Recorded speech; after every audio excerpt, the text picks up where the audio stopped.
Everyone has got three things wrong with them. Number one is I'm not enough. The second one is I'm different, so I can't connect. And the third is I really want something like freedom from depression or success, but it's not available. All of those things come from a feeling of emptiness inside, because we're taught, oh, you feel a feeling? Why don't you eat some donuts or go onto eBay and buy, or Amazon, or have a drink? And our feelings are the most real thing we have. And we push them down, and we find all this stuff to buy or eat or drink or take to keep us, like John Lennon said, comfortably numb. But then the feelings regroup and come back because they've always got a job to do. It ain't going nowhere. But if you go after the fight, if you approach the challenge, you have a much better chance of winning. This the fight of your life, baby. Are you hearing me? This the fight of your life. Since we cannot change the circumstances, but we can change ourselves. We can change what we do. Never forget, what comes easy won't last.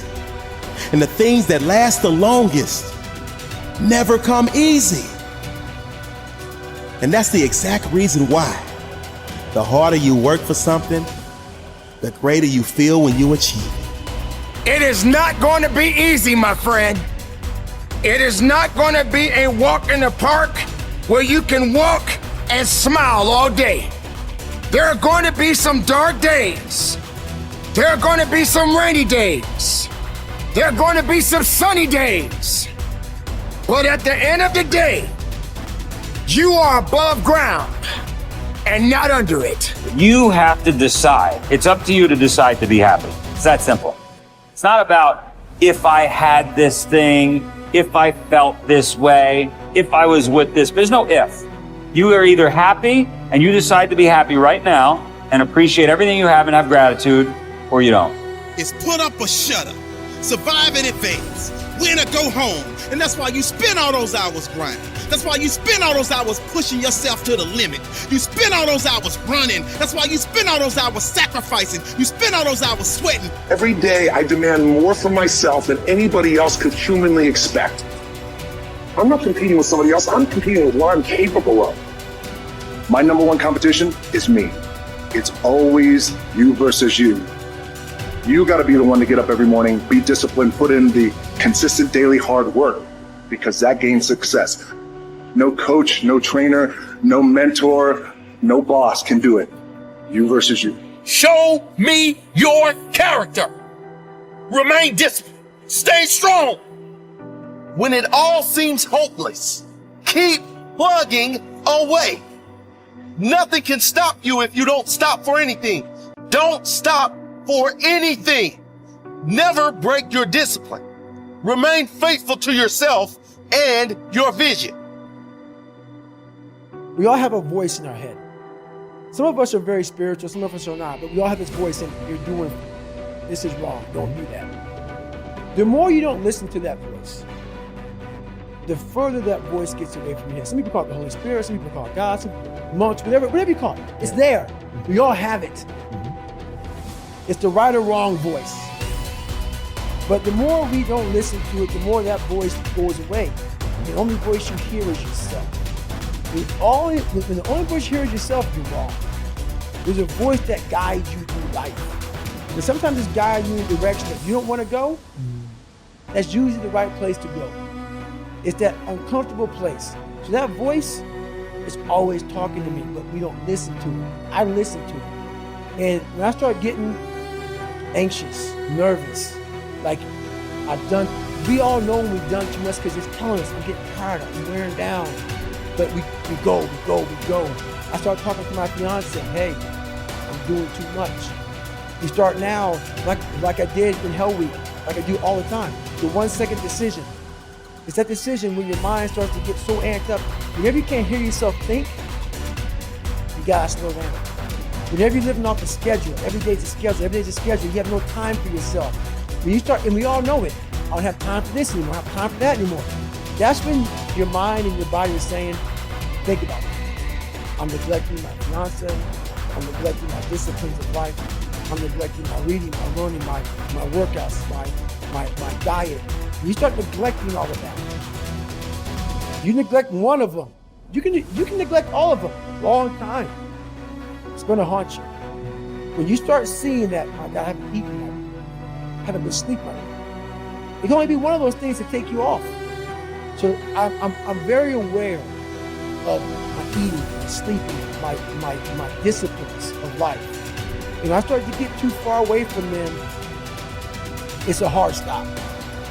Because what made me me are the not just disciplines, the self-disciplines of life. And those are always in front of you. If you haven't, they're always in front of you. So that's my hard stop. Look yourself in the mirror sometimes and go, you know why I'm not happy? It's because I didn't listen 10 years ago and I got in the wrong career. You know I'm not happy? Because I married the wrong damn person. It wasn't meant to happen. Yes, everything happens for a reason. You made a bad choice, but it didn't have to be that way. And the second you build up pain, and this, by the way, is not my opinion. If you talk to guys like Dr. David Buss, top 10 most cited psychologist in history, okay? He's one of my main mentors. He told me, I said, do adults change? Like, we do all this self-help videos and podcasts. I said, am I wasting my time? He goes, yeah, kind of. I said, why? He said, well, after 25, it's very hard to teach old dogs new tricks. By the way, that's why I've changed. Most of my stuff targets people 18 to 25. That's why I do Snapchat and all that, because there's hope for 18 to 25. Now, if you're over 25, before you get depressed, he told me, but I have good news for you, Ty. I said, what? He said, adults learn through massive trauma. So you will learn. You have to let in some trauma into your life. And that's rough, but no pain, no gain. Like if you are 100 pounds overweight and you want to be able to play basketball, here's my news for you. Everything happened for a reason. You got fat because you ate too much and you didn't exercise. So welcome to the gym. And the first year is going to be hell, but that pain, hopefully, will reprogram your brain that every time you want to eat that nasty thing, go, wait, I don't want to go through that pain. So I think one of the myths of society is we won't let pain in. We just excuse it all away. Like, no, that was meant to happen. Oh, you wasted 20 years of your life and married the wrong person in the wrong career? No, it was meant to happen. Where's the people who go, you f***ed up, dude. You wasted 20 years and you will never get it back. You better go in your room and cry. And the truth is, you only learn as an adult. Unfortunately, most people can only change through massive trauma. Look back over your life and ask yourself, what activities, behaviors, or decisions have been most responsible for my success in life to date? You will probably find that less than 5% of the things that you have said or done have accounted for most of the success you have enjoyed. You may find that it was your unique ability to solve a particular kind of problem or to take advantage of a particular type of opportunity. You may find that your special talent was an interpersonal skill that enabled you to influence and persuade other people at a particular time and place.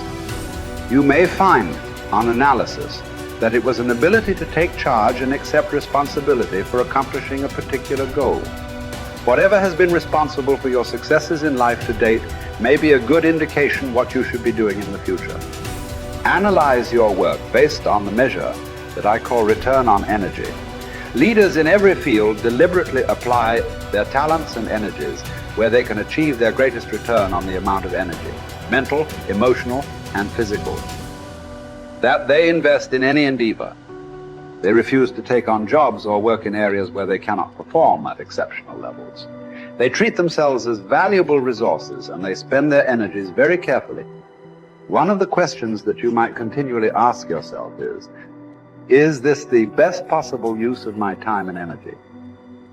Is what you are doing right now the most valuable thing that you could be doing, given your particular combination of talents and abilities? Often answering this question will help you to see that there is a vast difference between what you are currently doing and what you should be doing if you want to be fulfilling more of your potential.